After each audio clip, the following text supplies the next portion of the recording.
নমস্কার বন্ধুরা, পাঁচমেশালি পাঁচফোড়নে সবাইকে স্বাগত জানাই। বন্ধুরা, দেখেই বুঝতে পারছেন যে কি কাটতে চলেছি। এটা হলো সিঙ্গাপুর গাছের মোচা। সিঙ্গাপুর গাছের মোচা শুনেই অনেকে হয়তো অবাক হয়ে যাচ্ছেন যে সিঙ্গাপুর গাছের মোচা নিয়ে কী করবে।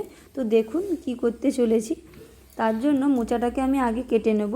তার জন্য আমি হাতে প্রথমেই সরষের তেল লাগিয়ে নেব, কারণ মোচা কাটতে গেলে কষ হয়ে যায়, তার যাতে সহজেই কষটা উঠে যায় তার জন্য তেল লাগিয়ে নিয়েছি। আর একটা বড় বাটিতে জলে নুন আর হলুদ 1 চামচ করে নিয়ে নিয়েছি, দেখুন ছোট চামচে। আর এভাবে মোচার খোলাগুলো খুলতে থাকবো, আর এইভাবে মোচা যে ফুলগুলো সেটা বের করে দিয়েছি, দেখুন। আর এই যে শক্ত ডাঁটিটা, এটা আমি বাদ দিয়ে দেবো। এটা শক্ত, এটা সেদ্ধ হবে না, তাই এটাকে বাদ দিয়ে দেব। আর যে সামনের যে খোলাটা সেটাও আমি খুলে দিচ্ছি, দেখুন। এভাবে প্রত্যেকটা মোচা থেকে এভাবে শক্ত ডাঁটিগুলো বাদ দিয়ে দিয়েছি। আর যে ভেতরের যে নরম যে অংশটা সেটা আমি এবার কেটে নেব।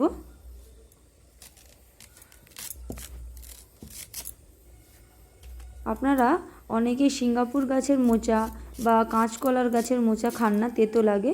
আপনারা যদি মোচাটা কেটে প্রায় 4-5 ঘন্টা মতো জলে ফেলে রাখেন, এইভাবে নুন হলুদ মেশানো জলে, তাহলে আর মোচা তেতোও হবে না। পরের দিন রান্না করে দেখতে পারেন, কোনো তেতো হবে না। এভাবে আমার কথা বলতে বলতে সমস্ত মোচা আমার কাটা হয়ে গেল, দেখুন।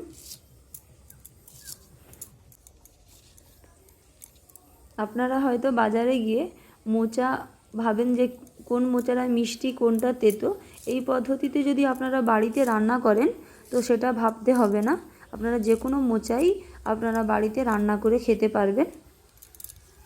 আর যদিও একটু আধটু কষ থাকে, তাহলে আপনাদের কাছে যদি এরকম তেঁতুল বা যদি লেবু থাকে, হাতে অল্প একটু ঘষে নিলেই কালো কষটাও উঠে যাবে। দেখুন আমার হাত থেকে এভাবে ঘষে নিচ্ছি হাতটাকে।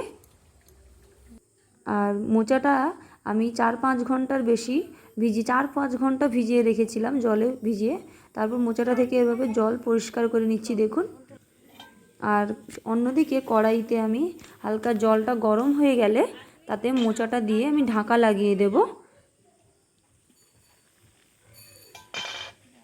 এবার আমি মোচাটা হালকা সেদ্ধ হয়ে গেছে, প্রায় আমি 2-4 মিনিট রেখেছিলাম। এটা আমি জলটা ঝরিয়ে নিচ্ছি। এই জলটাই তেতো জল। আপনারা যদি এটা বের করে দেন তাহলে আর তেতো লাগবে না। তারপর আমি আবারও সেই কড়াইতে জল দিয়ে তাতে লবণ আর হলুদ 1 চামচ ছোটো চামচে দিয়ে দিলাম, দেখুন। আর তাতে দিয়ে দিলাম আলু আর বেগুন ছোট ছোট করে কাটা, সেটা দিয়ে দিচ্ছি, দেখুন। জলটা হালকা গরম হলে আলু আর বেগুন দেবেন, কারণ বেগুন যদি হালকা জল গরম অবস্থায় দিয়ে দেন তাহলে বেগুন সেদ্ধ হবে না। তাই হালকা গরম হলেই আলু আর বেগুনটা দেব। আর তারপরে দিয়ে দিচ্ছি আগের থেকে যে সেদ্ধ করা মোচাটা ছিল সেটা দিয়ে ঢাকা লাগিয়ে আমি সেদ্ধ হতে কিছুক্ষণের জন্য বসিয়ে দেব। আর সেই মাঝে আমি যে মশলাগুলো লাগবে সেটা বেটে নেব, দেখুন।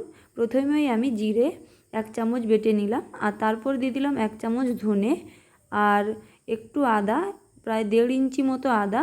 আর আমি 2টো বড় সাইজের পেঁয়াজকে কুচিয়ে সেটা একসঙ্গে এবার বেটে নিচ্ছি, দেখুন।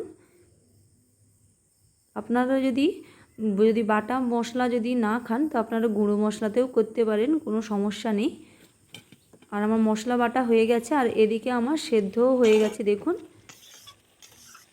আমি এখানে আলু বেগুন আর মোচা দিয়ে করছি। আপনাদের কাছে যদি ঝিঙে থাকে সেটাও দিতে পারেন, কোনো সমস্যা নেই।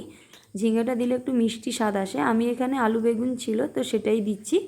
তারপর কড়াইটা পরিষ্কার করে নেওয়ার পর তারপর আমি কড়াইতে দিয়ে দিলাম পরিমাণ মতো সরষের তেল।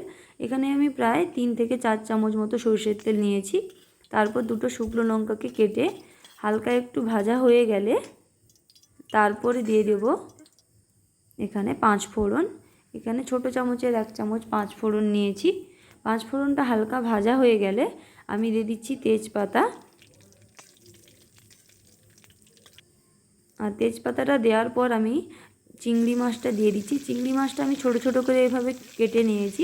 আপনারা যদি গোটা চিংড়িও দিতে পারেন, কোনো সমস্যা নেই। আমি এখানে বড় সাইজের চিংড়ি মাছ ছিল বলে তাই আমি ছোট ছোট করে কেটে নিয়েছি।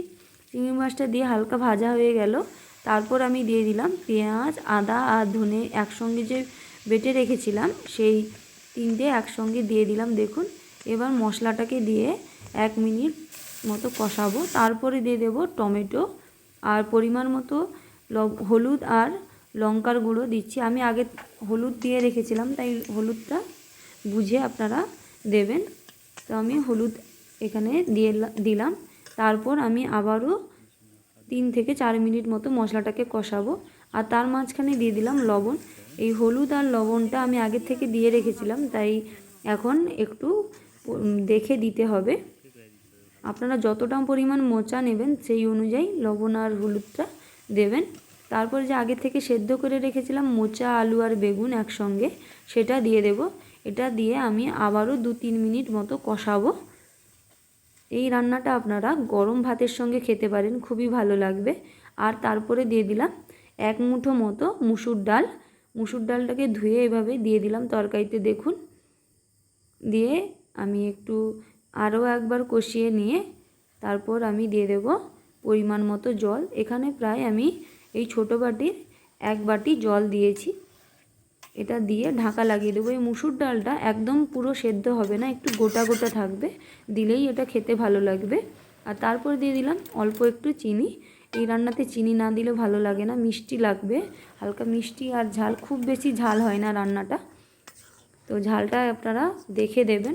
দেখুন, ঢাকাটা খুলে দেখাচ্ছি, সেদ্ধ হয়ে গেছে। আর একটু ঝোলটা মরে গেলেই আমি রান্নাটা নামিয়ে দেব। তার মাঝখানে দিয়ে দিলাম 1 চামচ যে জিরে বেটে রেখেছিলাম, সেটা দিয়ে আমি আবারও একটু কষিয়ে নিয়ে এভাবে দেখুন রসটাও মরে গেছে। এবার আমি রান্নাটা নামিয়ে দিচ্ছি। এই মোচার তরকারি আপনারা গরম ভাতের সঙ্গে খেতে পারেন, খুবই ভালো লাগবে। আর আমার কাছে যদি এরকম নতুন নতুন ভিডিও পেতে চান, তাহলে আমার চ্যানেলটাকে অবশ্যই সাবস্ক্রাইব করবেন। আর বাড়িতে এই রান্নাটা খেয়ে কমেন্ট করে জানাবেন কেমন হলো। তো এতক্ষণ ভিডিওটি পাশে থাকার জন্য ধন্যবাদ।